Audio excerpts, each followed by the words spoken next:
I stuffed my camera equipment into the padded bag while Aiden stood in my apartment doorway, arms crossed like he was guarding the exit. He'd been at this for 20 minutes now, running through his mental checklist of everything that could go wrong. "You don't even know if anyone else has been inside this place," he said, watching me wrap my camera lens in its protective cloth. "What if the floors are rotted through? What if there's black mold everywhere?" "There won't be." I pulled my heavy-duty flashlight from the charger and tested the beam. Bright white light cut across my living room wall. The building's only been closed for 3 years. Concrete and steel don't decay that fast. 3 years is plenty of time for squatters to move in, or drug dealers, or... Aiden. I looked up from packing my mask and gloves. "I've been doing this for 5 years. I know how to read a building before I go inside." He shifted his weight, clearly not satisfied with that answer. "Remember that factory in Akron? You said the same thing about that place being safe. That was different. The roof had been leaking for decades." I zipped up the gear bag and slung it over my shoulder. Riverside General is brick and concrete, solid construction from the 1960s. The forum posts I read said the exterior structure is in good shape. Aiden followed me to the kitchen where I grabbed 2 water bottles from the fridge. Forum posts from random internet strangers. Great source. Better than going in blind. I tucked the bottles into my backpack alongside spare batteries and my multi-tool. Besides, most of those guys know what they're talking about. Urban Explorer 99 posted some exterior shots last month. No obvious structural damage, just boarded windows and chain-link fencing. If it's so accessible, why hasn't anyone posted interior shots yet? I paused, considering this. He had a point, but I'd already committed to the trip. Maybe they're waiting for the right time. Maybe they want to keep it quiet so it doesn't get overrun with tourists and vandals. Aiden watched me lace up my steel-toed boots. Or maybe there's a reason no one wants to go inside. Look, I've read everything available about this place. I stood and tested the fit of my boots with a few steps around the apartment. Riverside General closed after a series of financial problems. They had some patient safety issues that made the local news, which scared away investors. The building's been sitting empty since then, waiting for a buyer. Patient safety issues, medical errors, wrong medications, equipment failures. Nothing that would make the building dangerous to explore. I pulled my protective mask from the gear bag and checked the filter, clean and properly sealed. The basement has the old lab equipment and radiology rooms. That's where the best photography opportunities will be. Aiden rubbed his forehead like I was giving him a headache. "You're really going to crawl around in some abandoned basement by yourself?" "I won't be crawling. I'll be walking through empty rooms with a high-powered flashlight and professional safety gear." I held up the mask, N95 filter for dust and particles, steel-toed boots for protection, heavy gloves in case I need to move debris. "What about your phone? What if you fall through a floor or get trapped?" "Cell service is usually terrible in these old buildings anyway." I grabbed my car keys from the counter. "But fine. I'll text you every hour if it makes you feel better." It would, actually. I could see the genuine worry in his expression, which made me feel guilty for being so dismissive. Aiden had been my friend since college, and he'd watched me explore dozens of abandoned buildings over the years. His concern came from a good place, even if it was unnecessary. "Listen," I said, softening my tone. "I've mapped out the entire first floor from the architectural plans I found online. Main entrance is chained shut, but there's a loading dock on the east side where other explorers have gained access. I'll stick to the ground floor for the first visit, just to get a feel for the place." "First visit?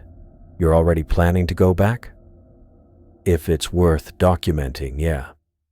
but I'll take it slow today. Just a few hours to photograph the lobby and main corridors. Aiden stepped aside as I headed for the door. Promise me you'll actually text every hour, not just when you remember to check your phone. I promise. I meant it when I said it, though I already knew cell service would probably be spotty at best. I'll be back before dark. And if I don't hear from you by 7, I'm calling the police. Deal. I locked the apartment behind me and headed downstairs to the parking garage. Aiden followed, still looking unhappy about the whole situation. Why can't you just wait until next weekend? He asked as I loaded my gear into the trunk. I could come with you then. Because next weekend some other explorer might post the first interior shots and spoil the discovery. I slammed the trunk shut. Besides, you hate crawling through abandoned buildings. You spend the whole time worried about diseases and structural collapse. Because those are legitimate concerns. They are, but they're manageable with the right preparation and experience. I climbed into the driver's seat and rolled down the window. I'll be fine, Aiden. I've done this dozens of times. He leaned against the car door. Never solo in a place this isolated. Riverside General isn't in the middle of nowhere. It's right outside Cleveland, maybe 15 minutes from the nearest residential area. I started the engine. I researched the location thoroughly. There's a shopping center half a mile away and a gas station at the highway exit. Text me when you get there. I will. And when you go inside. Aiden. And every hour after that until you're driving home. I put the car in reverse. I get it. You want regular updates.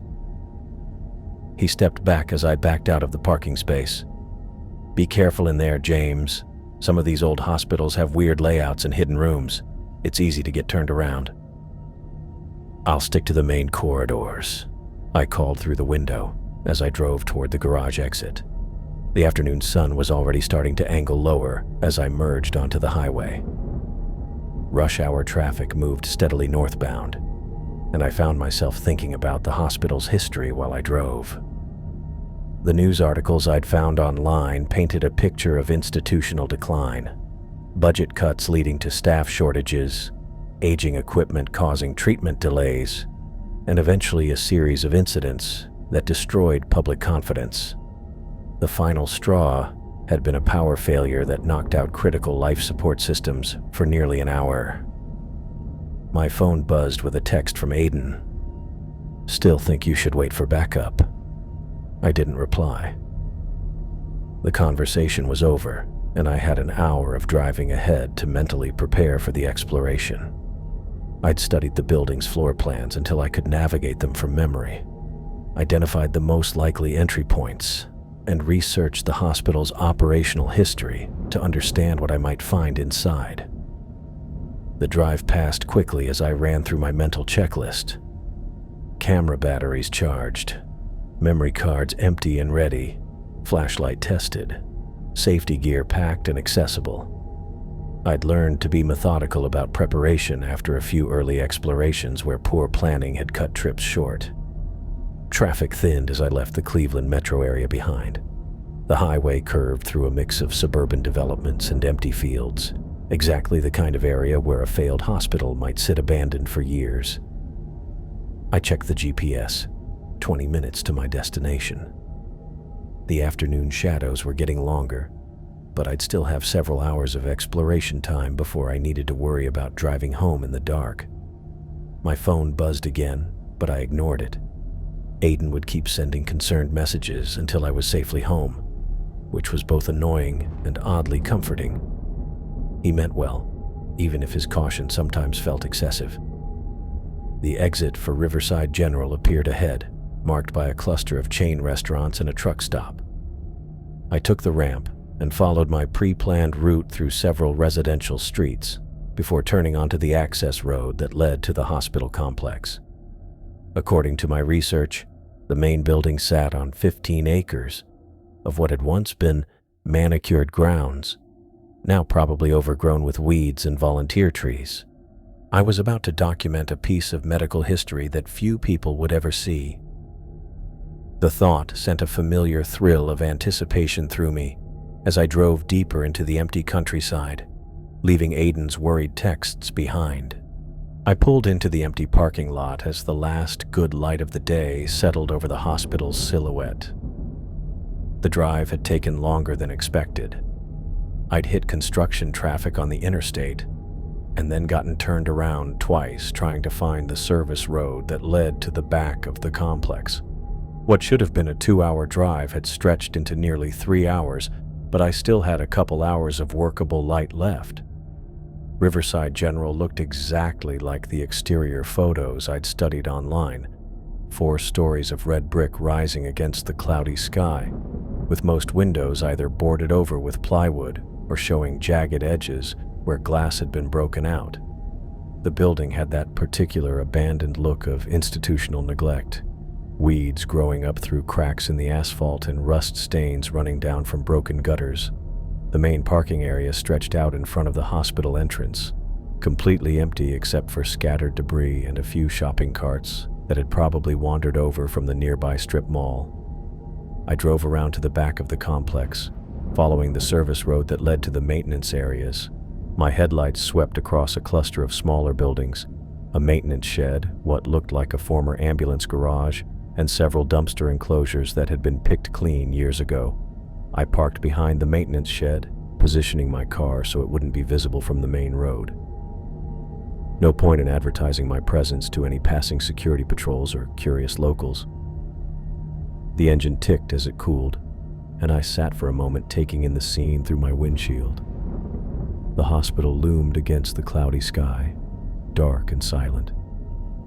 No lights anywhere in the building, which was exactly what I'd expected, but still felt slightly eerie. My phone showed 3 missed texts from Aiden, all variations on "be careful" and "text me when you get there." I typed back a quick message. "Arrived safe. Going inside now." I grabbed my gear bag from the trunk and pulled on my protective equipment in the parking lot.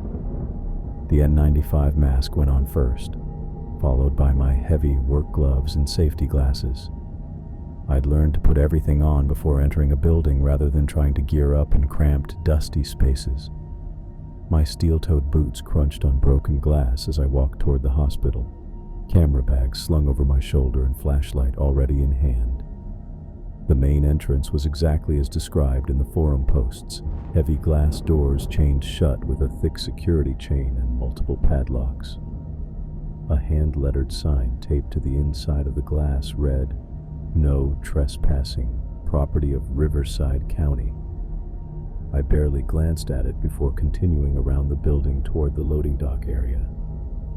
The loading dock sat at the back of the hospital, a concrete platform designed for ambulances and delivery trucks.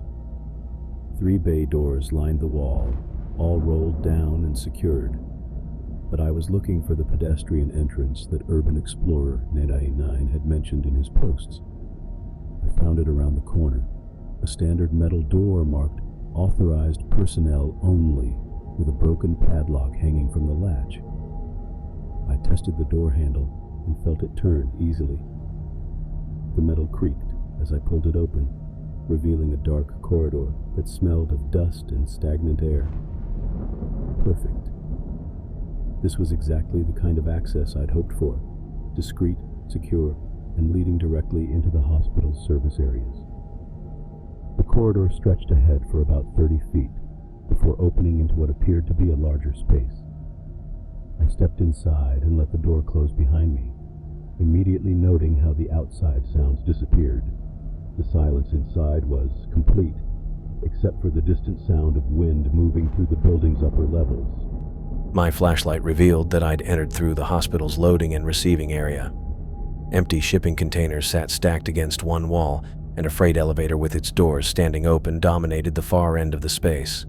The floor was scattered with cardboard boxes, plastic sheeting, and other debris left behind when the hospital closed. Everything was covered in dust but looked structurally sound. I pulled out my camera and took my first shot.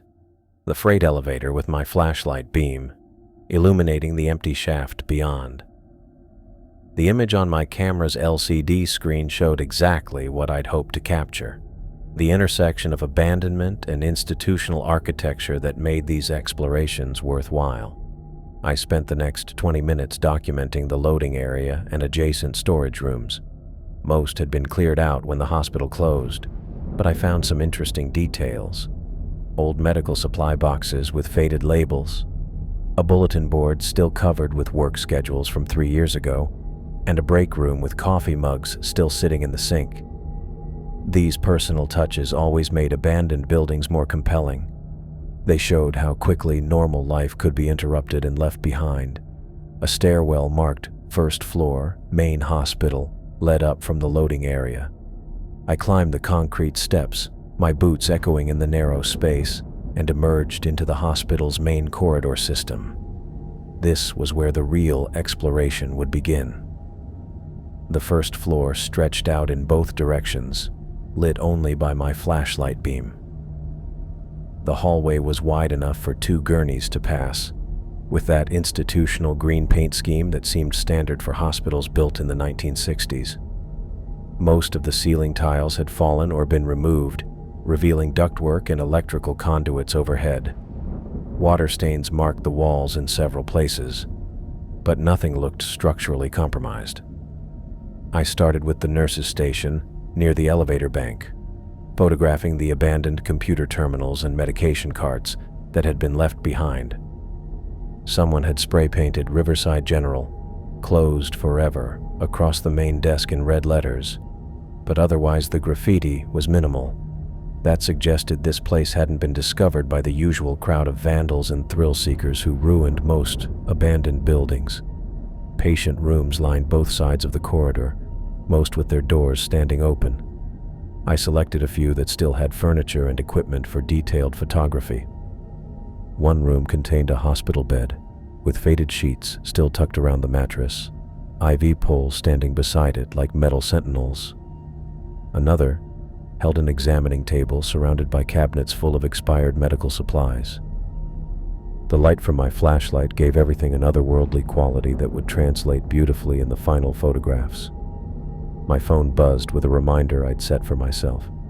I pulled it out and sent Aiden his hourly update. 1 hour in. Ground floor looks good. Lots of equipment left behind. The message took a moment to send, confirming that cell service was spotty as expected. I knew I'd promised to stick to the ground floor for this first visit, but the building felt incredibly stable beneath my feet. The concrete floors showed no signs of structural problems, and the stairwells were solid and secure. My earlier research had been accurate about the building's construction quality. This was institutional architecture built to last, not the cheap residential construction that deteriorated quickly after abandonment.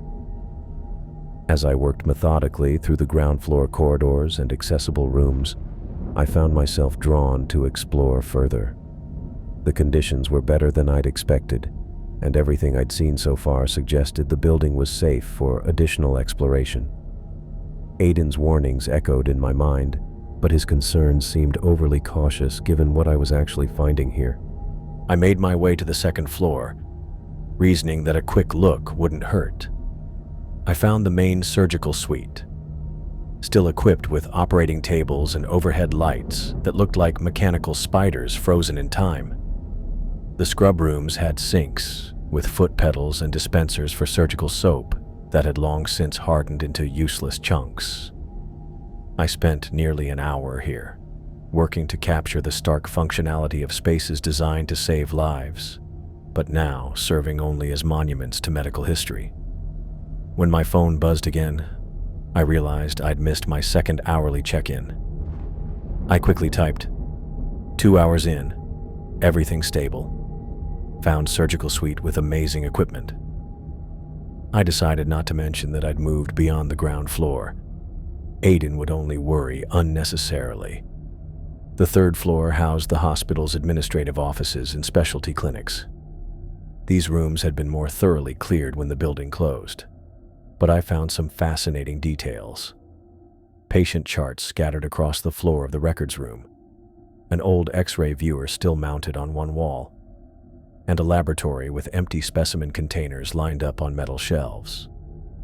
The lab equipment had been removed, but the basic infrastructure remained, telling the story of how this place had once functioned. I checked my watch and realized I'd been inside for nearly 2 hours. My camera's memory card was half full of images, and I still had plenty of battery life in my flashlight.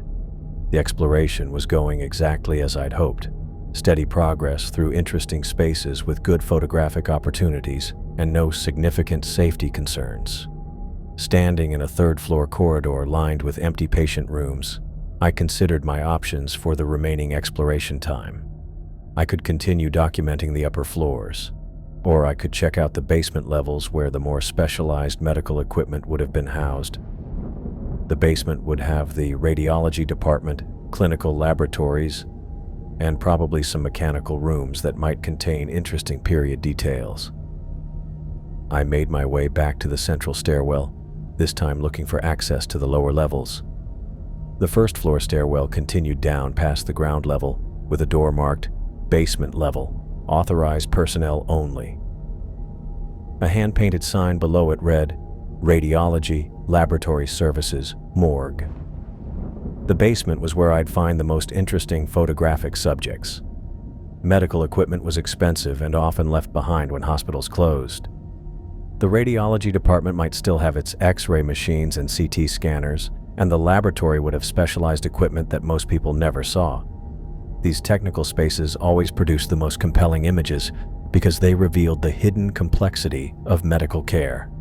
I pushed open the basement door and started down the concrete steps, my flashlight beam leading the way into the lower levels of Riverside General Hospital.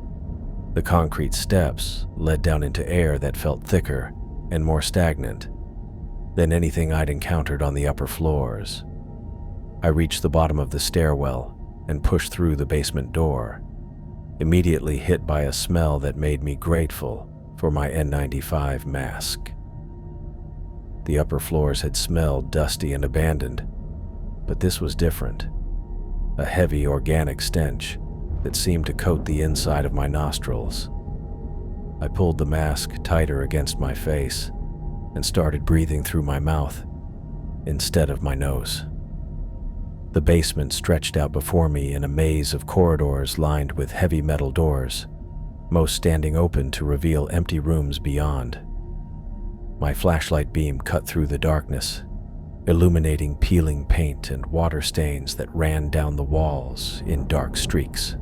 The first few rooms I checked had been stripped completely when the hospital closed. Empty medicine cabinets hung open, their shelves bare except for dust and scattered glass fragments.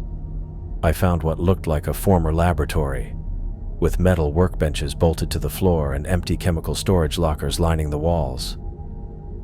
The overhead fluorescent fixtures had been removed, leaving only dangling wires and mounting brackets. I raised my camera and took several shots of the abandoned lab equipment, trying to capture the institutional decay that made these spaces so compelling. An old centrifuge sat in one corner, its motor housing cracked open and components scattered around it. The photography helped me focus on the technical details rather than the increasingly unpleasant smell. Moving deeper into the basement complex, I discovered more storage rooms and equipment areas. Most held nothing but debris, broken medical supplies, torn packaging, and the occasional piece of furniture too damaged to salvage. A former radiology storage room contained empty lead-lined containers that had probably held X-ray films or radioactive materials. The specialized nature of these spaces made them fascinating subjects, even in their emptied state. The smell continued getting worse as I progressed down a narrow hallway that branched off from the main basement corridor. This section felt more isolated, with heavier doors and fewer windows into the rooms. I tried several doors along the way, finding defunct electrical equipment and empty storage spaces that had probably housed specialized medical supplies. At the far end of the hallway, one door stood slightly open, maybe 6 inches of gap between the frame and the heavy metal surface. The stench coming from that room was so intense, it made my eyes water through my safety glasses.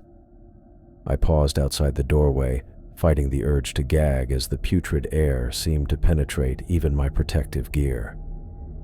Every instinct I had developed through 5 years of urban exploration told me to turn around and leave this section of the basement.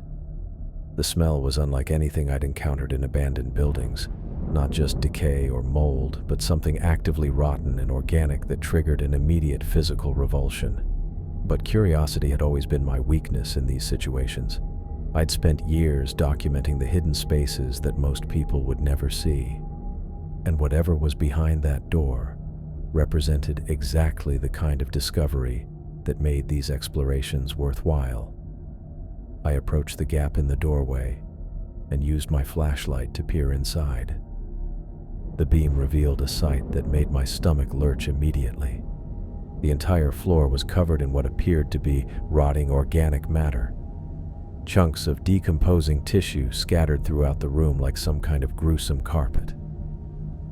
Dark stains covered the concrete, and the walls showed splatter patterns that suggested whatever had happened here involved significant quantities of biological material. The smell became so overwhelming that I gagged involuntarily, stumbling backward from the doorway as my body tried to reject what my eyes were seeing.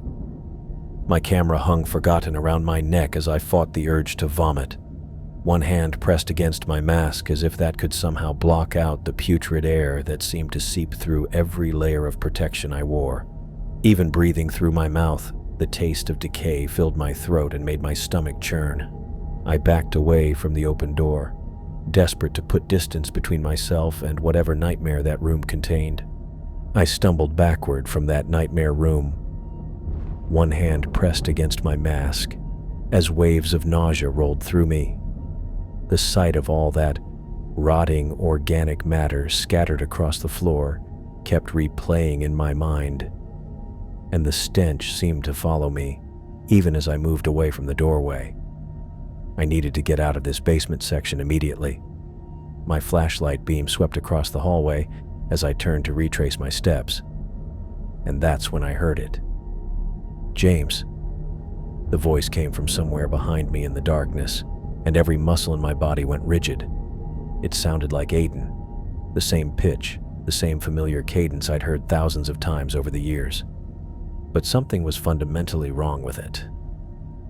The tone was too hollow, like someone had recorded Aiden's voice and played it back through a broken speaker system. I spun around, my flashlight beam cutting through the empty hallway. The concrete walls reflected the light back at me, revealing nothing but the same abandoned corridor I'd walked through minutes earlier. Empty doorways gaped like open mouths, and the metal fixtures overhead cast strange shadows that seemed to shift as my light moved across them. "James, why did you leave me?" The voice came again, closer this time, and ice water seemed to replace all the blood in my veins. It was definitely mimicking Aiden's voice, but the words carried an artificial quality that made my skin crawl. Like someone had analyzed recordings of human speech and was attempting to recreate it without understanding how vocal cords actually worked. My rational mind scrambled for explanations. Another explorer could have followed me here, someone who'd researched my online posts and learned my name. But how would they know to imitate Aiden's voice? And why would anyone go to such elaborate lengths to mess with me in a place like this? The realization hit me like a physical blow. No one should know my name here.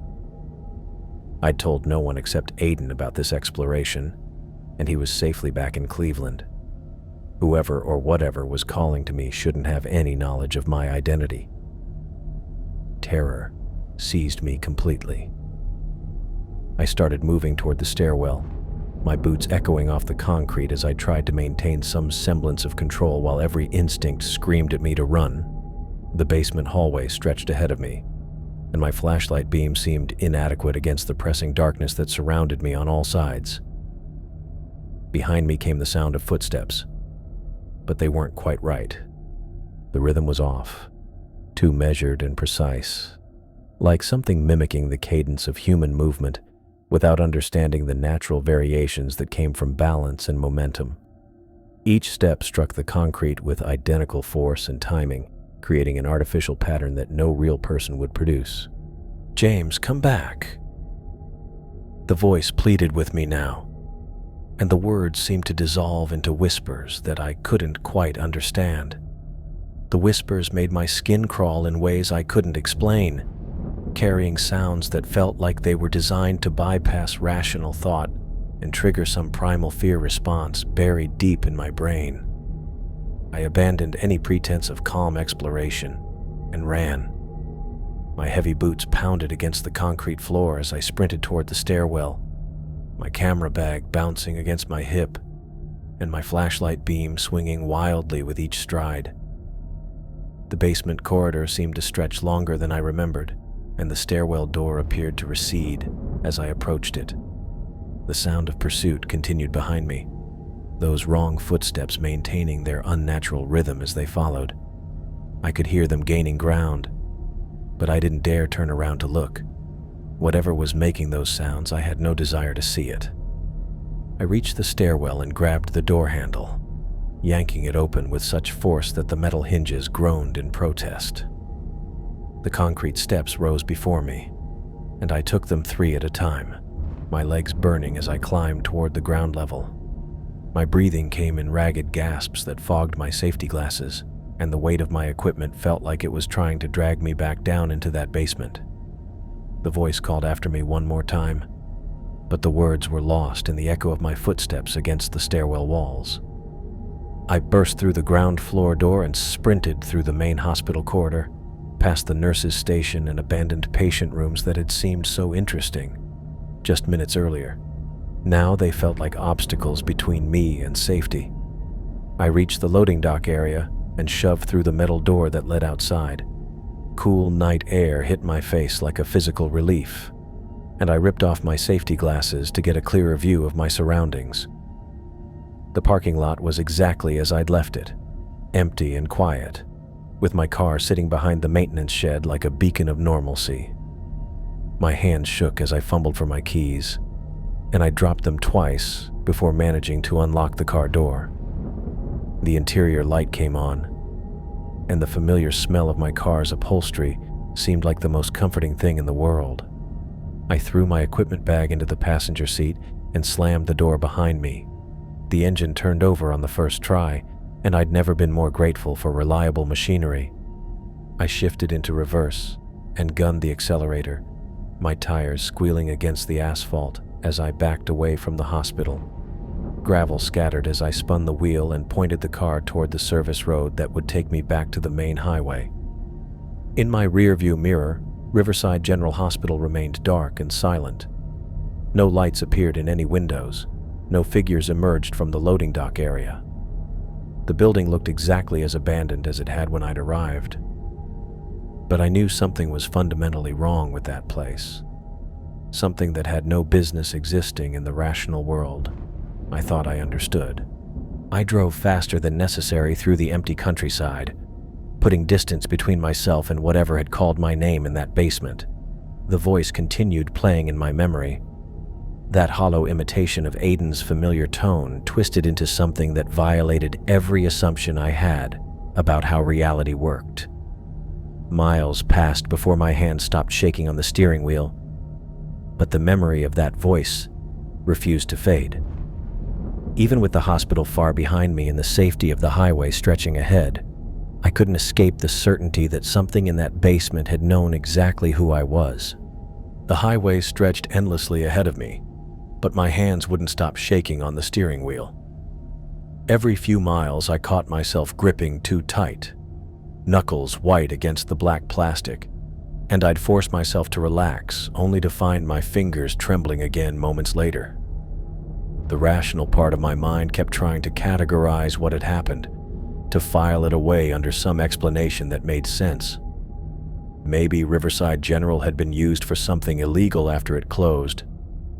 Body disposal, black market organ harvesting, underground medical experiments.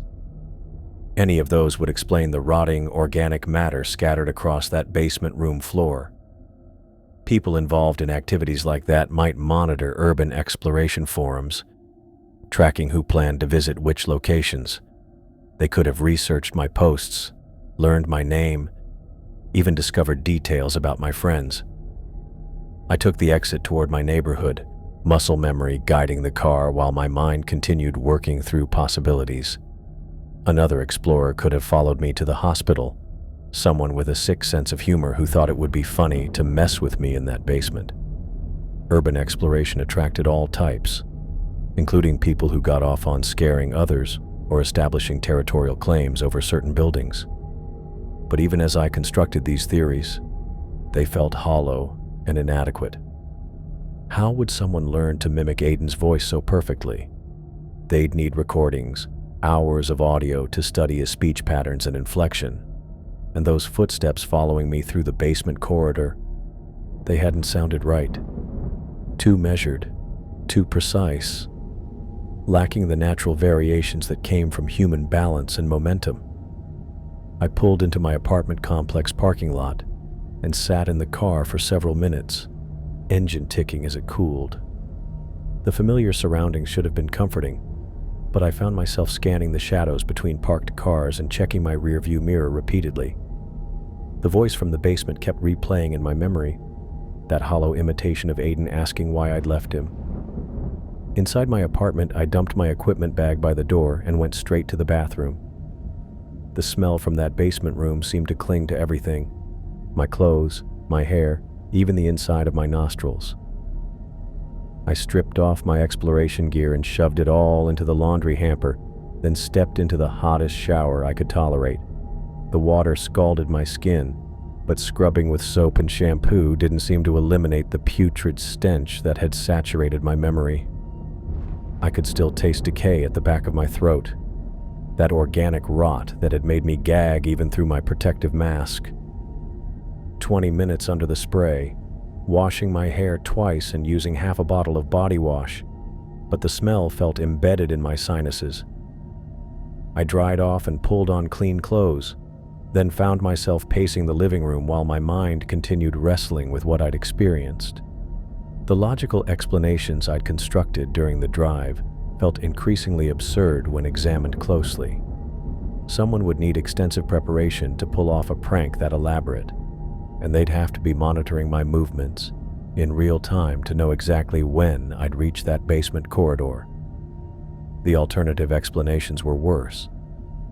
They led to places my rational mind refused to go, concepts that violated everything I understood about how the world worked.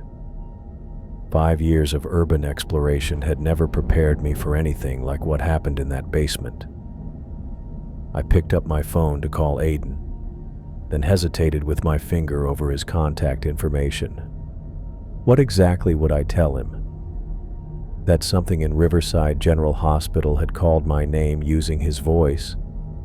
That I'd found a room full of decomposing organic matter and heard footsteps that didn't sound human? He'd think I'd suffered some kind of psychological break. The call went straight to voicemail. Aiden's actual voice came through the speaker, and hearing it sent ice water through my veins. The similarity to what I'd heard in the basement was unmistakable, but now I could recognize the artificial quality that had been missing from the imitation. Real human speech carried dozens of subtle variations, breath patterns, minor vocal tremors, the unconscious adjustments people made while speaking. The voice in the basement had lacked all of that natural complexity. I hung up without leaving a message. Maybe it was better that Aiden hadn't answered. How could I possibly explain what had happened without sounding completely unhinged? The experience felt increasingly surreal as time passed, like something that might have been a stress-induced hallucination rather than objective reality. Back in the bathroom, I brushed my teeth 3 times and used mouthwash, trying to eliminate the taste of decay that lingered in my throat. The second shower didn't help either. Whatever I'd breathed in down in that basement seemed to have penetrated deeper than soap and water could reach. My camera bag sat by the front door where I'd dropped it, and I considered downloading the photos to see what I'd captured during the exploration. The images from the upper floors had been promising. The abandoned surgical suite, the empty patient rooms, all the institutional decay that made these locations so compelling to document. But I couldn't bring myself to plug in the camera. The thought of seeing pictures from that basement, even the earlier shots from before I'd found the nightmare room, made my stomach churn. Instead, I pulled out the memory card and formatted it without looking at any of the images. Every photo from Riverside General Hospital disappeared into digital oblivion. The deletion felt like a small victory against whatever I'd encountered in that place. No visual reminders, no documentation that might tempt me to analyze the experience or share it with other explorers. Some discoveries weren't meant to be preserved or studied. I found myself checking the locks on my apartment door, then testing the security chain and deadbolt twice more. The precautions were probably unnecessary. Whatever had been in that hospital basement belonged to that specific location. But the voice calling my name had felt too personal, too targeted, and I couldn't shake the feeling that something had learned more about me than just my first name. The internet offered thousands of abandoned hospital exploration reports, but I couldn't find any mentions of Riverside General that described experiences similar to mine. Other explorers had documented the exterior, speculated about potential interior discoveries, and shared the same floor plans I'd studied. No one mentioned voices, strange smells, or rooms full of decomposing organic matter. Maybe I'd been the first person to penetrate that deep into the basement complex, or maybe others had encountered something similar and decided, like me, that some experiences were better left undocumented and unexplained. I closed the laptop and made a decision that felt both rational and necessary. Riverside General Hospital would remain permanently off my exploration list. More than that, I'd actively discourage other urban explorers from investigating the location. If anyone on the forums asked about interior access or shared plans to visit, I'd steer them toward safer alternatives. Some abandoned buildings were just empty shells, waiting to be explored and photographed. Others held things that violated every assumption about the boundaries between rational and irrational experience. Riverside General clearly belonged in the second category, and I had no desire to discover what else might be lurking in its basement levels. The decision brought a measure of relief, but sleep remained elusive. Every time I closed my eyes, I heard that hollow imitation of Aiden's voice calling my name in the darkness. My phone buzzed on the kitchen counter while I nursed my second cup of coffee, the caffeine doing nothing to clear the fog from my sleepless night. Aiden's name lit up the screen, and my stomach tightened before I even answered. "Hey," I said, trying to sound normal. "Man, I was worried sick last night. You stopped texting for like 3 hours, then just sent that weird message about being home safe. What happened?" I took a sip of coffee to buy myself time. The bitter taste mixed with the phantom decay that still lingered at the back of my throat. Nothing happened. Just took longer than expected. "Come on, give me details. You were so pumped about this place, and now you sound like you're talking about grocery shopping." The memory of that voice calling my name flashed through my mind, and I gripped the phone tighter. There wasn't much to see. Mostly empty rooms, debris, pretty picked over. That's it? 3 hours for empty rooms? Aiden's skepticism came through clearly. "You were planning to spend all day there if the photos were good." I walked to the living room window, staring out at the normal suburban street where normal people were heading to normal jobs. Everything looked exactly as it should, but the world felt different now. Like a thin layer of reality had been peeled back to reveal something underneath that I'd rather not think about. The structure was worse than I expected. Rotted floors, water damage.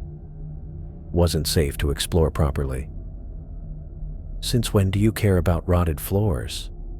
Remember that factory in Youngstown where you crawled through a hole in the basement, even though the whole building was leaning? He was right, and we both knew it. I'd pushed through far worse conditions than anything a 3-year-old hospital could present. But I couldn't tell him the real reason I'd left. That something in the basement had known my name and used his voice to call me back. This was different. Trust me, it wasn't worth the risk. Aiden went quiet for a moment, and I could picture him processing my evasiveness. He knew me well enough to detect when I was holding back information. Okay, so when do we go back? I can take Friday off and we'll do it together. You can show me the structural problems, and maybe we'll find areas you missed. The suggestion hit me like ice water. The thought of returning to Riverside General, of potentially leading Aiden into that basement where something had mimicked his voice, made my chest tighten. We're not going back. What do you mean we're not going back? You always do follow-up visits when places have potential. This place doesn't have potential. I'm telling you, it's too dangerous. James, you're being weird about this. You've explored way sketchier places than some suburban hospital. What aren't you telling me? His persistence was wearing down my already frayed nerves. How could I possibly explain that something in that building had called to me using his voice? That I'd found a room full of decomposing organic matter that defied any reasonable explanation? That mechanical footsteps had followed me through corridors that should have been empty? I'm not being weird. I'm being careful. The place is structurally unsound, and it's not worth the liability. Liability? When have you ever worried about liability? You're lying to me about something. The accusation stung because it was completely accurate. I was lying, omitting, deflecting, anything to avoid telling him what had really happened in that basement. I'm not lying. I went there. I looked around. It was boring and dangerous. End of story. Bullshit. You found something interesting and you don't want to share it. You always do this. You get to explore the best locations first, then you hoard all the good stuff for yourself. His frustration was building, and I could hear the hurt underneath it. We'd been friends for years, and I'd never deliberately excluded him from discoveries before. But this wasn't about hoarding photographic opportunities or claiming credit for finding hidden spaces. Aiden, listen to me carefully. Riverside General Hospital is off limits, permanently. We are never going there. Not together, not separately, not ever. The finality in my voice must have surprised him because he went quiet for several seconds. What the hell happened there, James? Nothing happened. I explored it, documented what little was worth seeing, and determined it's too hazardous for future visits. That's the end of the discussion. This is insane. You're acting like you witnessed a murder or something. It's an abandoned hospital, not a crime scene. The irony of his words twisted in my gut. A crime scene might have been easier to explain than what I'd actually encountered. Blood and violence followed logical patterns, even when they were horrific. Human evil, no matter how extreme, still operated within the boundaries of rational explanation. I'm done talking about this. Fine. But you're being a complete ass about it. And you're lying about something. I know you well enough to know when you're hiding things. He hung up before I could respond, leaving me staring at my phone's blank screen. The conversation had gone exactly as badly as I'd expected, maybe worse. Aiden's anger was justified. From his perspective, I was being secretive and unreasonable about something that should have been straightforward. But there was no way to make him understand without sounding completely unhinged. How could I tell my best friend that an abandoned hospital had somehow learned our names and used supernatural means to torment me? That I'd heard his voice calling to me from empty corridors where no human should have been? Over the next few days, I found myself researching Riverside General more thoroughly than I ever had before an exploration. Not planning a return visit, that was permanently off the table, but trying to understand what I might have encountered in that basement. The hospital's operational history contained more disturbing details than the basic closure narrative I'd initially researched.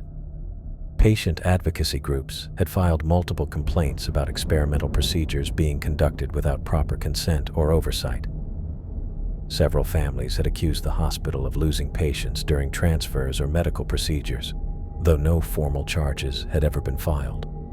A lawsuit from 2018 alleged that Riverside General had participated in unauthorized clinical trials, using patients with limited family connections as test subjects for pharmaceutical research.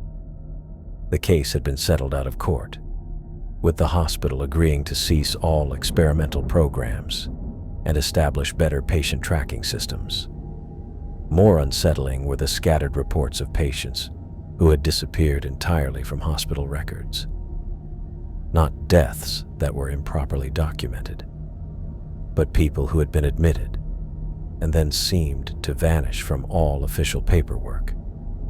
The hospital claimed these were clerical errors, or cases where patients had been transferred to other facilities without proper record keeping. None of this information provided rational explanations for voices that called names in empty buildings or rooms full of decomposing organic matter.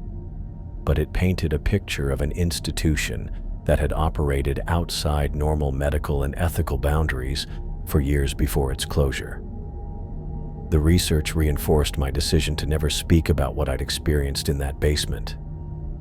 Some places accumulated darkness that extended beyond their physical abandonment. Riverside General had been conducting questionable activities while it was operational, and apparently something had remained behind when the staff and equipment were removed.